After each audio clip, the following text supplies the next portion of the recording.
The Tales of Beedle the Bard by J.K. Rowling. Narrated by the Anvil. Story 3. The Warlock's Hairy Heart. There was once a handsome, rich, and talented young warlock who observed that his friends grew foolish when they fell in love, gamboling and preening, losing their appetites and their dignity. The young warlock resolved never to fall prey to such weakness, and employed dark arts to ensure his immunity. Unaware of his secret, the warlock's family laughed to see him so aloof and cold. "All will change," they prophesied, "when a maid catches his fancy." But the young warlock's fancy remained untouched. Though many a maiden was intrigued by his haughty mien, and employed her most subtle arts to please him, none succeeded in touching his heart. The warlock gloried in his indifference, and the sagacity that had produced it. The first freshness of youth waned, and the warlock's peers began to wed, and then to bring forth children. "Their hearts must be husks," he sneered inwardly, as he observed the antics of the young parents around him, shriveled by the demands of these mewling offspring. And once again he congratulated himself upon the wisdom of his early choice. In due course, the warlock's aged parents died. Their son did not mourn them. On the contrary, he considered himself blessed by their demise. Now he reigned alone in their castle. Having transferred his greatest treasure to the deepest dungeon, he gave himself over to a life of ease and plenty, his comfort the only aim of his many servants. The warlock was sure that he must be an object of immense envy to all who beheld his splendid and untroubled solitude. Fierce were his anger and chagrin, therefore, when he overheard two of his lackeys discussing their master one day. The first servant expressed pity for the warlock, who, with all his wealth and power, was yet beloved by nobody. But his companion jeered, asking why a man with so much gold and a palatial castle to his name had been unable to attract a wife.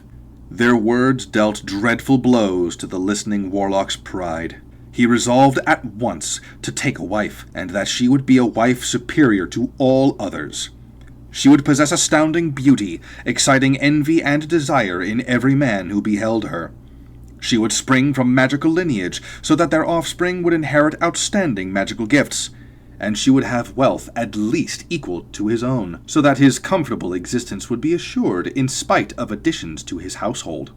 It might have taken the warlock 50 years to find such a woman, yet it so happened that the very day after he decided to seek her, a maiden answering his every wish arrived in the neighborhood to visit her kinsfolk.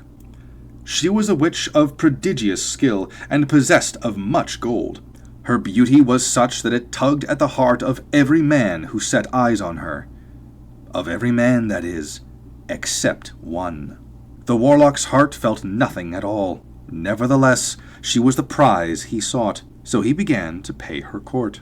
All who noticed the warlock's change in manners were amazed, and told the maiden that she had succeeded where 100 had failed. The young woman herself was both fascinated and repelled by the warlock's attentions. She sensed the coldness that lay behind the warmth of his flattery, and had never met a man so strange and remote. Her kinsfolk, however, deemed theirs a most suitable match, and, eager to promote it, accepted the warlock's invitation to a great feast in the maiden's honor. The table was laden with silver and gold, bearing the finest wines and most sumptuous foods. Minstrels strummed on silk-stringed lutes, and sang of a love their master had never felt. The maiden sat upon a throne beside the warlock, who spake low, employing words of tenderness he had stolen from the poets, without any idea of their true meaning.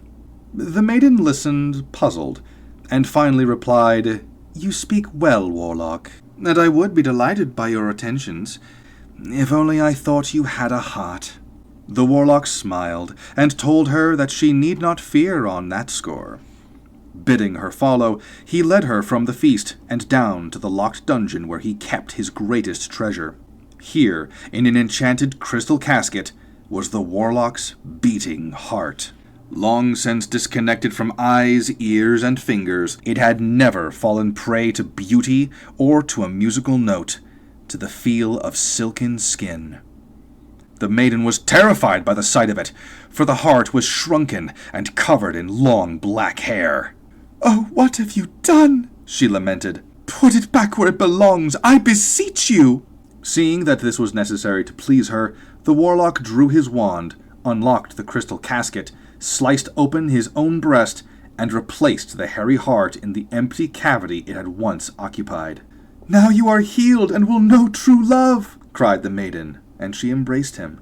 The touch of her soft white arms, the sound of her breath in his ear, the scent of her heavy gold hair, all pierced the newly awakened heart like spears.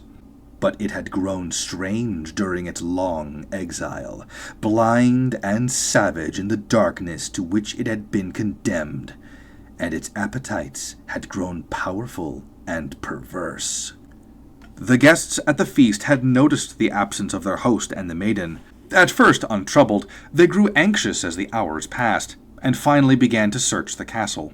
They found the dungeon at last, and a most dreadful sight awaited them there.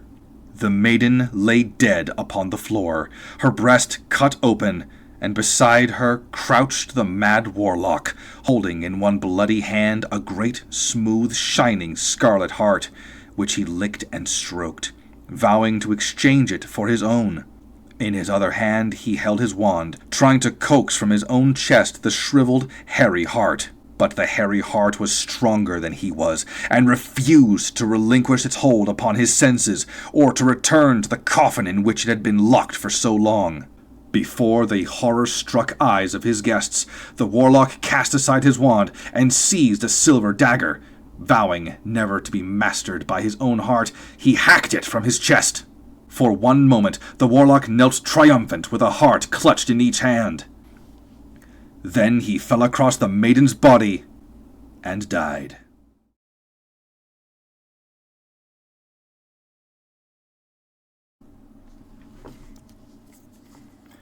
It is way too late in the morning for me to be doing this. I should be going to bed. But nope, that's not how this works. Gotta do it. Gotta do it. Gotta do it.